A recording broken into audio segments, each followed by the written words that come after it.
14 games on tonight's main MLB DFS slate. We are going out with a bang. Our final Q&A, at least on the baseball side of things, before the All-Star break. We will still have Q&As next week, I believe, Monday through Friday. I won't be here Friday, but Tom Vecchio will have you for MLB on Friday next week. But either way, we're going to be here talking some football. I know JJ Zachariason will be here on Monday. So we're still going to have Q&As, just different ones for next week. But let's go out with a bang here and win some money tonight in MLB DFS. This is the FanDuel Live Q&A. That's right here on the FanDuel YouTube, Twitch, Facebook, and Twitter channels. My name is Jim Sanas. I am a senior writer and analyst for numberFire.com, here to answer your questions for the next half an hour to get you set for tonight's slate of MLB DFS. As always, no matter where you are watching, you can get your questions in. We'll take questions from Twitch, YouTube, Facebook, Twitter. We'll take them anywhere, and we'll get you set for tonight's slate of MLB DFS. Let's start things off with Sarugi over on YouTube. Hello, Sarugi. Welcome back. Is Valleca worth a shot? Pat Valleca, I wanted to play Leyba, but he is not starting. So Domingo Leyba not in the lineup for the Orioles for today. They're facing Dallas Keuchel. I am broadly open to the idea of using batters who are facing Dallas Keuchel. So that's a good thing for Pat Valleca. And I believe I talked myself into Valleca like 2 nights ago whenever I tried stacking against Hyun-Jin Ryu, and I don't think it worked very well. But, let's dig in here and see what we got with Valleca. 157 plate appearances, 056 ISO. That's overall. Let's check out the splits versus lefties specifically. Probably not going to be enough to feel super great here, but hey, let's check it out anyway. Against lefties, specifically 086 ISO this year. Things have been better in the past. Does hit a lot of fly balls. That's a good thing, but I feel like we'll probably try to avoid Valleca. I'm guessing it's because he's minimum salary. Yep. So let's try to find another min-salary guy throughout the show for today, Sarugi, to try to find someone else. I would not be searching for Valleca personally, just because the upside may not be there. Let's talk to Kyle on YouTube. How would you rank Philadelphia, the Dodgers, the Padres, and Houston from a stacking perspective for today? Philadelphia is number 1. Love Philadelphia, in a great spot here with Garrett Richards, who's really struggling with the new sticky stuff enforcement. So Philadelphia is 1. Dodgers would be 2. They're facing off with Taylor Widener coming back today. He had 1 rehab start before coming back. It didn't go very well. He went 62 pitches, so stretched out, but probably not in his best form at the moment. So Dodgers 2 there. The Astros are I can't read. They're facing Nestor Cortez. Pretty good. I'm not sure how long Cortez will go. I think he went 59 in his first start. So, it's long enough. They're great against lefties, so not totally off the map, but I'm not super eager to use batters facing Cortez. And then the Padres are facing Kyle Freeland. Freeland's been okay this year, so I would be okay not being super high on them, especially because they're not as good against lefties. So Philly 1, Dodgers 2. I would go with... I would just probably go with those 2 for the most part. I think those would be the top 2 for me over there. Let's talk to Closo over on YouTube. Conrad, happy Friday, Jim. Happy Friday, Conrad. How are you feeling about Zach Thompson after the Braves have seen him a few times already? That's one concern I have with Thompson. The second concern is I don't know how long he will go. I spelled his name wrong. That's so mean. Okay, so it's an H, not a K. Forgot to change that. There we go. I don't know how long he'll go. The Marlins tend to be pretty conservative with their pitchers. He stretched out. Like, that's not a concern, but even when he's been stretched out, 91 and 87 pitches over his past 2 starts. The Marlins, I think it's smart. I think it's smart the way they use their pitchers. So I'm not criticizing them. I think they're doing a smart thing, but it's not good for us in DFS. So I think that's the secondary concern. Obviously, seeing the Braves for, I think it's a 3rd time now, and being them being a good offense, I'm okay being lower on him as a result of the length and the matchup, and as you said, the familiarity with him right now. Aaron, let's get this party started. Cheers. Indeed, Aaron. Cheers. Happy Friday to you. Let's talk to Tim over on Facebook. Are the Red Sox, Marlins, and Cardinals good money line picks? Okay, so the Red Sox facing Vince Velasquez. Let me check out. Actually, I don't have the numbers up here. Let's find the Red Sox money line. Minus 132. No, I would not go there with Richards pitching. Personally, Marlins, you could potentially talk me into it. I think it'll be a pretty low scoring game. I wouldn't take them plus 106 just because Morton is so good. So I'd be avoiding that one as well. Cardinals are going up. Oh, the Cardinals are playing the early game, aren't they? Did I make that up? Yeah, I think they might already be playing. I think they're playing the Cubs. Either way. So I wouldn't be into those personally, Tim. I think those two games are stayaways from me. Let's talk to DJ on Facebook. Wade Miley, Alex Cobb, or Cole Irvin. So none of the above for me, preferably. I'm not super into any of those options just because they're low strikeout guys. I need strikeouts. They're not going to be the guys who are putting up, I don't think it's 60 burgers in the range of outcomes, whereas there are some guys who could potentially do that. Irvin, 18% strike rate in his most relevant sample. Cobb is at 24%, which is fine. It did seem like he had a dip after the sticky stuff discussion began. 24% is not terrible, and he's been a good overall pitcher still in that time. But I'd like a little bit more juice for DFS. And then the other one is Wade Miley. Yeah, I probably won't be on Miley either. I think if I had to pick one of those people, it'd be Alex Cobb. Decent matchup with the Mariners. Still getting enough strikeouts to be in consideration, but personally, neither or none of them really on my list, but I would say Cobb is the highest consideration for me.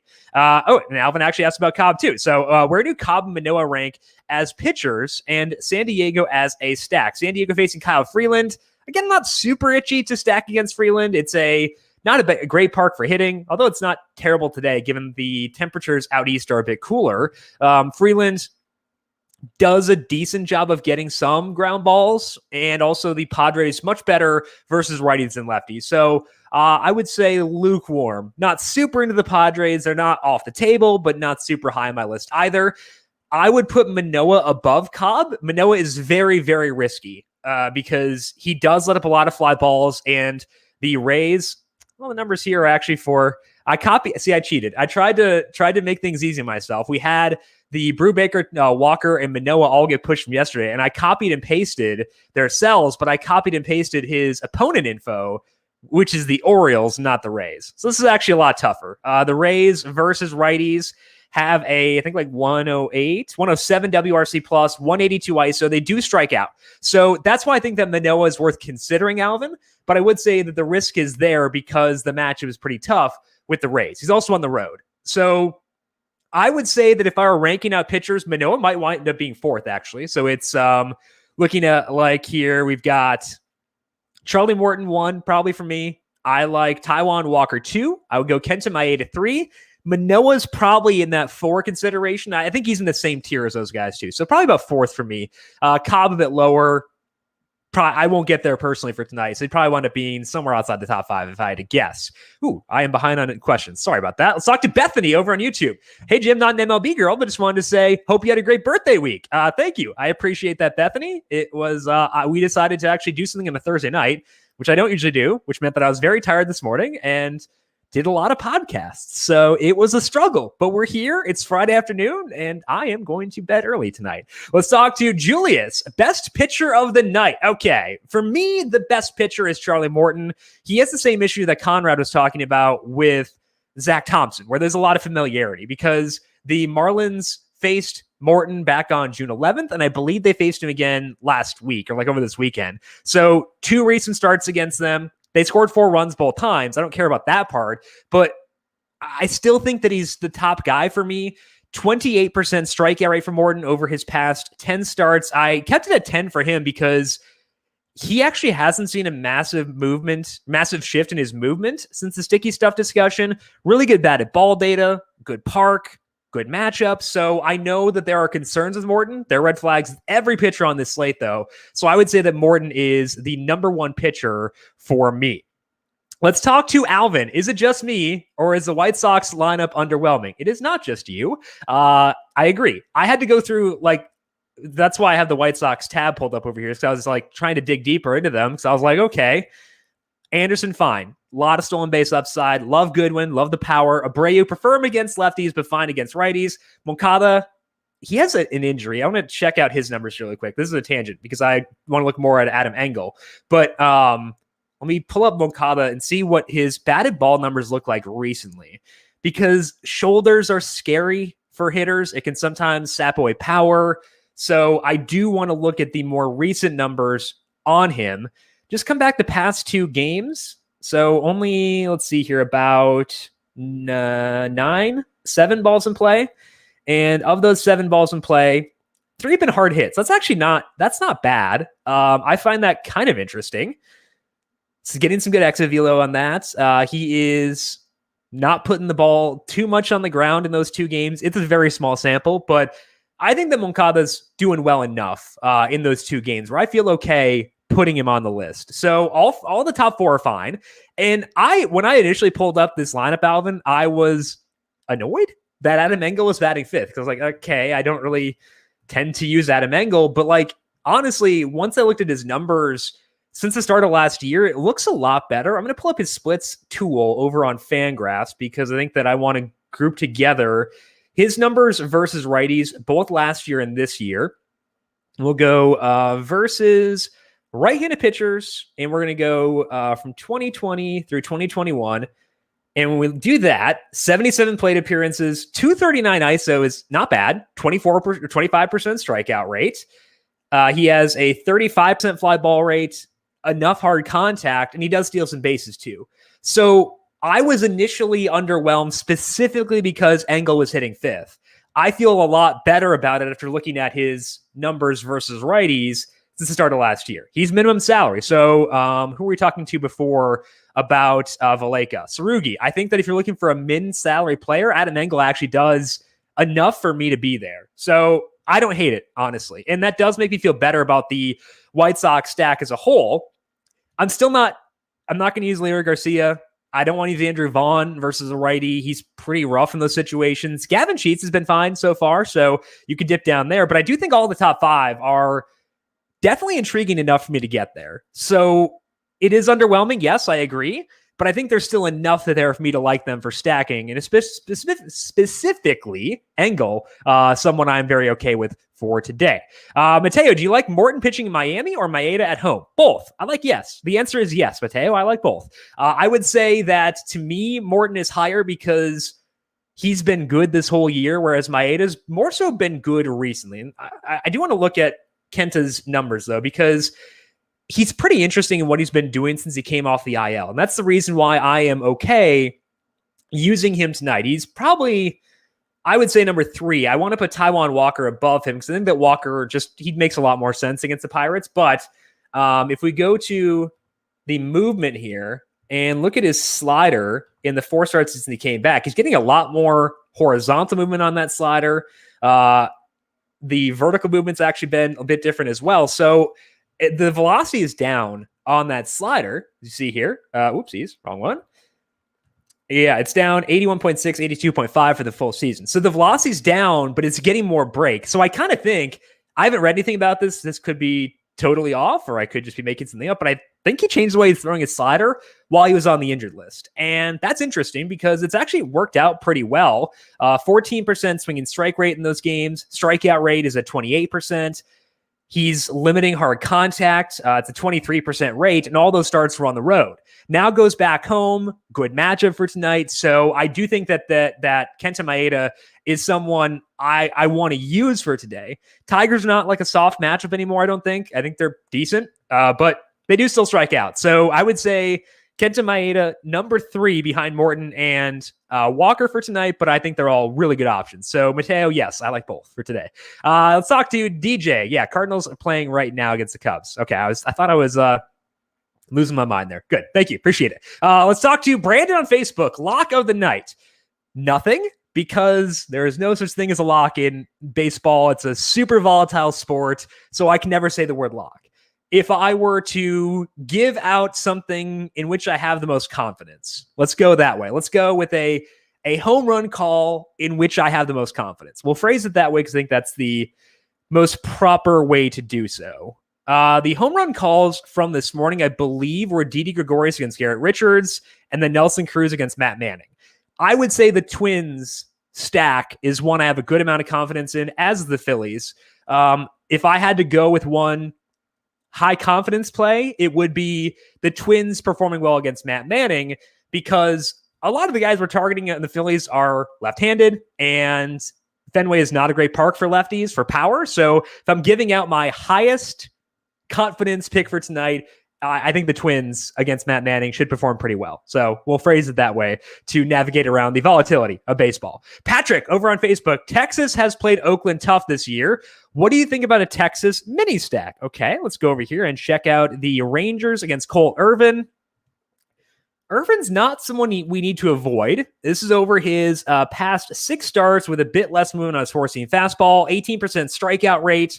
Not the best bat at ball data either. So that's good for the Rangers. The reason I'm not super anxious to get there is that they're pretty bad against lefties, but you phrased it specifically as mini stack. So let's look at that because I think that could be more viable. That's one way to navigate around a team that's really bad against one-handedness is limiting your exposure. I still want a full stack because I want to have confidence that even if I don't have Andy Ibanez on my team, that he can benefit the others by getting a base hit. So that's why I do still care about that. But I do think you could get away with a mini stack of Ibanez, Garcia. I mean, Gallo's fine versus lefties too, so you could go there. Hicks, yeah. John Hicks, back in his Detroit days, I think, was always like a lefty masher. So yeah, I think that's fine, Patrick. They're not super high on my list because of how bad they are versus lefties, but yeah, I think that works for sure. Specifically focusing on 2, 3, 4, 5 within that lineup. Let's talk to Nick. Thoughts on Eric Lauer for the Brewers tonight? Eric Lauer, not a big strikeout guy. He is at 23%. This is over his 6 outings with less movement. There was one relief outing in there. Facing the Reds, 89 WRC plus versus lefties. Definitely a better team versus righties than lefties. I'm not going to be there personally because I just don't think there's enough strikeout juice from Lauer, but I'm also not stacking against him in part because he does limit hard contact, but also because the Reds not super great versus lefties. Okay, actually, the related question to the views, how do you feel about attacking Lauer with the Reds? For instance, Nick Castellanos is a one-off. Wouldn't be opposed to stacking with Suarez, India, and Aquino. I'd be wary of Aquino because they're in a National League park, and he often leaves for pinch hitters pretty early. So be wary of that with Aquino. I like him more when they're in the American League, and he can DH and just stay in the whole game. I probably will not be stacking the Reds because of the hard contact we discussed, because they're definitely not as good versus lefties. So I think to me, it's a stay away where I don't want to use Lauer and I don't want to stack against him all that much. Let's see here. Tim, what are your 3 best money line, best 3 from money line picks? I've been grinding DFS stuff, so haven't had a chance. And probably won't, honestly, at this point in the day. I was busy this morning, so couldn't get to it then. And things move by this time of day. So, honestly, if I had to pick something, guessing the Dodgers are probably just outrageously.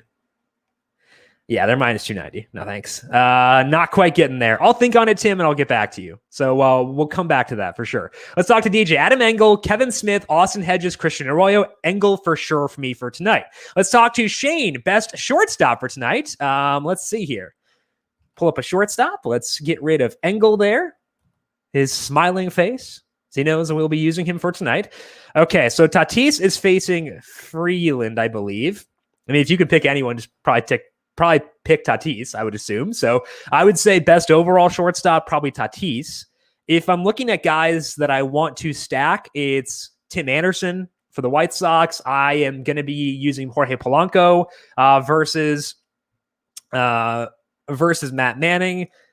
Let's see here. Other stacks or other shortstops who I might wind up using as a result of the fact that I want to stack their teams. Didi Gregorius, definitely will be on him for sure.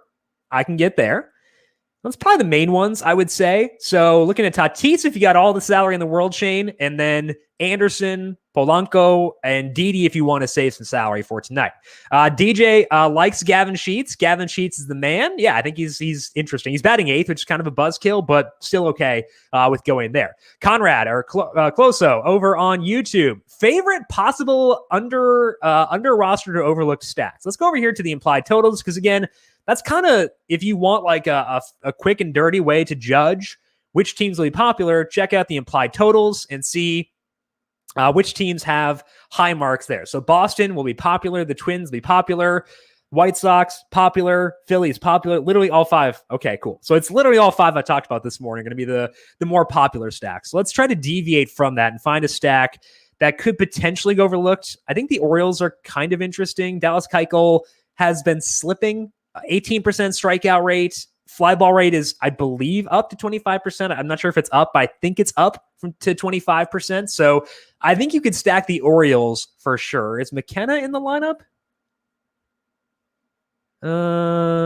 He's not. Okay, so I was going to go there, but I think that, the Orioles could be interesting. I could get behind that. They didn't work out well, and I tried to stack them at a low roster rate earlier in the week. Did not work, but I think that you could give that one a shot once again. Other potential ones that could go a bit overlooked. The Royals are not off the map, I wouldn't say. McKenzie has a lot of issues with walks. He gets strikeouts too. The reason I'm not actively looking to stack the Royals is because McKenzie doesn't let up enough balls in play. So that's the big concern. But, he lets up a lot of base runners, lets up hard contact. So if you're looking for overlooked stacks, I would say the Royals are there, and I would say the Orioles are there as well. Let's talk to DJ over on Facebook. Stack Tampa Bay, Cleveland, or the Dodgers. Definitely going to be the Dodgers for me. I think they're actually a pretty good stack against Widener. Not just because of the issues he had in his rehab start, but also because these are his numbers in the 5 starts he made. That's very stackable again. So the Dodgers to me, I think those top 5 we talked about are all in the same tier for tonight. Like the Phillies, Twins, Dodgers, all those teams are in the same tier for me tonight. So yeah, I think the Dodgers are a really good stack for today. Producer Calvin Theobald going with a National League East lineup, going with Charlie Morton, the Mets, and of course, Brandon Gadula's Phillies. Okay, I like the Morton part. The Mets, we were going to stack them yesterday against Brubaker. That game got rained out. There might be, I think the rain looked okay for today. Yeah, they should be good to go there. They're not as high on my list because there are a bunch of good options, but hey, Cal, we can't miss a chance to stack the Mets. And we missed that yesterday because of the rain. So as a middle finger to Mother Nature, we can go and stack the Mets, just trying to disturb what was intended with the Mets there. I love the Phillies, so I think that's a good lineup there for sure. Let's talk to Kyle. Main targets from a Phillies stack. Okie dokie. Let's check out the Phillies lineup over here. Brad Miller, batting 5th. I think he had, was it 3 home runs last night? What a guy. I'm annoyed he had those 3 home runs because it was like, oh, cool, we're going to get Brad Miller at on no rosters, and then he hits a triple dong the night before. So he's still a guy you want to get. So we're going to put him in there. Let's go over to Morton as our pitcher and see what we're working with. I want Harper in there. And who else is in this lineup for today? Okay, Segura, Realmuto, we have McCutchen, Rhys Hoskins batting 6th. That's a little annoying, but whatever. All right, because I'm probably going to want Rhys if I had to guess. It does mean we have Miller, Realmuto, and Hoskins. So one thing I will say, Kyle, is that if you're thinking about this from a tournament perspective, there will be an edge today in using Hoskins and Realmuto because I'm guessing people will gloss over them because Miller is there at minimum salary. So I will say, from a tournament perspective, Hoskins and Realmuto today, extra enticing because you can't use all 3, but also because I think we'll see a situation where one of them gets squeezed out as a result of Miller also being catcher/first base eligible. So I think we're probably going to wind up being pretty high in Rhys Hoskins for tournaments. He's batting 6th for $3,800. That's not like a process-based recommendation. That's not the way you want to play things, but has a lot of power. Strikeout rate is manageable-ish. So I would say if you're playing for tournaments, actively target Rhys Hoskins under the assumption he will be overlooked because people are going to Brad Miller, and then if they're going to another guy in this lineup, probably go on Realmuto, higher in the order, lower salary. Hoskins, a tremendous tournament option for today in my eyes. Let's actually just put him in there because why not? I've got the salary to do so, and then we're deciding between Kutch, Segura, and I guess it's probably going to be those 2. And Didi. Oh, Didi, of course. Okay, so Didi against righties, 213 ISO, sick. We're going to do it. Okay, so we'll go back over here. This is the Philly stack for me for today. It does mean you are living in the bottom half of the order, but I don't care. If we get Hoskins specifically, lower roster rate, sick. Let's do it. So I love this stack for the Phillies for tournaments specifically. If you're playing a cash game, drift up there, get Real Muto. You can bump up McCutchen in that scenario. But for a tournament where I can just go crazy, I think this is going to be a great stack for the Phillies in tournaments. And DJ just asked on Facebook, is Brad Miller someone to ride with at Fenway? Yes, I very much think so. Batting fifth, min salary, lots of power. He'll be popular, but I don't care. He's great. So yes, I think he is awesome. Diffuse is asking about Cleveland for today. Cleveland facing Brad Keller. Yeah, I think that they work. Keller has been in a bit of a funk for sure. This is his past 5 starts with less movement on his sinker, probably due to sticky stuff.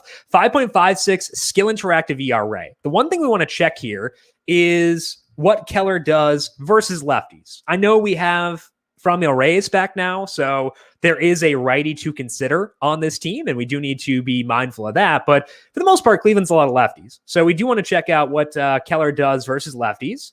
He has a 21% strike rate, actually a bit higher against lefties and righties, and he has a higher ground ball rate versus lefties. So actually, that kind of is interesting for Franmil Reyes. So yeah, I think that Cleveland definitely is in play. I think they probably be like I mentioned the top 5 stacks, they're probably right there. So yeah, I think that's a good one to target for today.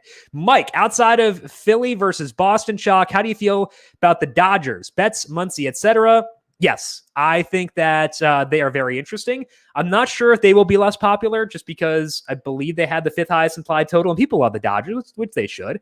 So I don't think they'll necessarily be under the radar, but I am still on board with using them. Really, healthy at this point. So yes, Will Smith, $2,500. What in the world? Is he just on a strikeout binge or what's going on here? Okay. Is he just low because he's a catcher? Okay. Strikeouts, yeah, strikeouts been a little bit high. So I guess I get it, but he's in a slump, but I'm still okay with him. So Will Smith, still a guy I would turn to for today. Diffuse, Red Sox and Cleveland thoughts. Red Sox are high upside, but pretty volatile because it's Vinny V. So everything's volatile with him. So I think that they definitely work. I would expect them to be very popular and probably more popular than I'd want them to be for tonight just because their implied total is so high. Cleveland in a good spot. I'm okay with them, probably around 6th or so from a stacking perspective. Patrick, what do you think about an Angel stack facing Marco Gonzalez? His velocity is up since he returned. So this is over his past 5 starts, still letting up a lot of impactful contact. So I think the Angels probably better for one-offs than a full stack because they don't have a lot of guys that like to use versus lefties. So I think they're in play for one-offs, Patrick, more so than for stacking. Mike, I could see Ohtani and Stassi coming in super low and have solid nights. Yeah, Stassi is one of the guys I would target. Really good versus lefties. Ohtani's good against anyone with a pulse or without a pulse, I guess. So yes, I think that those are good ones for sure. Diffuse, rank the Dodgers. So we don't know their lineup yet. I still think I want to go at Will Smith, despite the fact that he's in a pretty bad rut right now. So I'm probably going to be high on him. That might be a mistake, but honestly, whatever. I've made mistakes before. So, okay. Let's look at the lineup there. Let's go over to the Dodgers. I know I'm running a little bit long, so sorry. We'll get to other questions here in a second. But if we pull up their numbers versus righties. Okay, so to me, top priorities, Muncy. And then we're going to go with Mookie. Will Smith, number 3, due to the salary. Definitely like that. Actually, I'll go Mookie over Muncy. Maybe that's stupid. I don't know. I'll go Mookie over Muncy because why not? Mookie, Muncy, Smith. And then, so AJ Pollock probably going to bat 7th, they think. I can be on board with that from a salary saving perspective. Looking at Bellinger, Turner, Taylor. Okay. Looking at them. Cody Bellinger. What are your numbers looking like right now, bud? 152 ISO versus righties. A lot of fly balls still, though, so I can get behind that. I think that definitely works. A little bit over salary, but that's okay. Could scare some people away. Taylor, not a guy I tend to use versus righties, so he's a bit lower on the list. And then Justin Turner, 159 ISO. I'd rank Bellinger highest of that trio there for today. Alvin is asking for targets in a twin stack. Cruz, Kirilloff, Larnack, Polanco, Donaldson.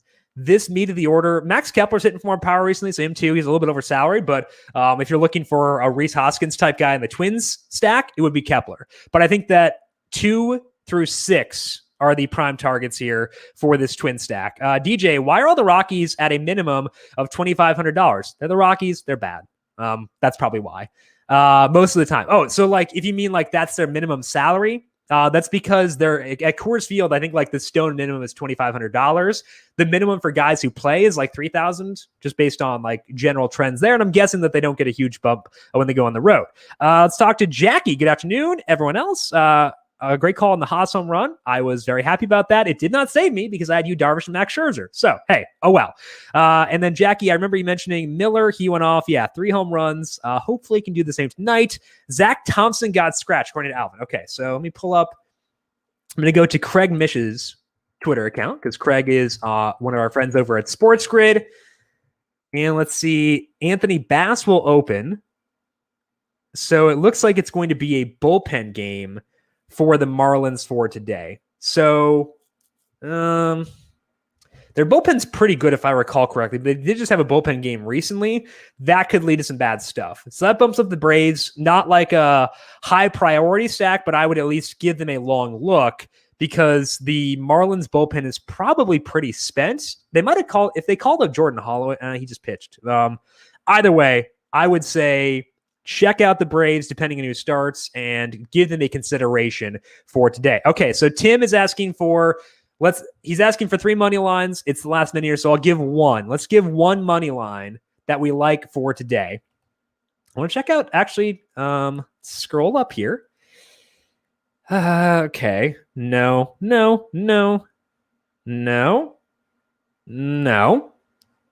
Okay. Mets are minus 210. That's a lot. That's tough to get to. No, don't want that. Okay, here we go. Toronto Blue Jays money line plus 110. I know it's on the road. I know Manoah's a youngster, but I think Toronto at plus 110, getting plus money on them, pretty enticing for me. McClanahan getting stretched out a bit, but then his pitch count went back down. Last time out, as he's been stretched out, hasn't been as effective as he was earlier this year. So Blue Jays plus 110 for you, Tim. That is all that we have here for today here on the FanDuel Live Q&A. We'll be back with you next week, but not talking baseball because it's the All-Star break. So got a bunch of other fun stuff scheduled. JJ Zach Reese will be with you on Monday breaking down your season-long NFL questions. So if you got season-long questions, I do for sure for JJ. So I'll be in the comments section with you on Monday trying to get through JJ's brain. We will be talking about that on Mondays. Make sure you come back 4 p.m. Eastern, FanDuel YouTube, Twitch, Facebook, and Twitter pages, and make sure you are subscribed on your platform of choice. If you have more questions for me, I am on Twitter at Jim Sannes, JIMSANNES. Big thank you to Calvin Theobald, our video producer. Let's get that. I think it was Charlie Morton, the Morton, Mets, and Phillies lineup. Let's get that going for Cal for tonight. Have a great weekend, everybody. We will talk to you once again next week. Have a great weekend. Enjoy the All-Star break. This has been the FanDuel Live Q&A.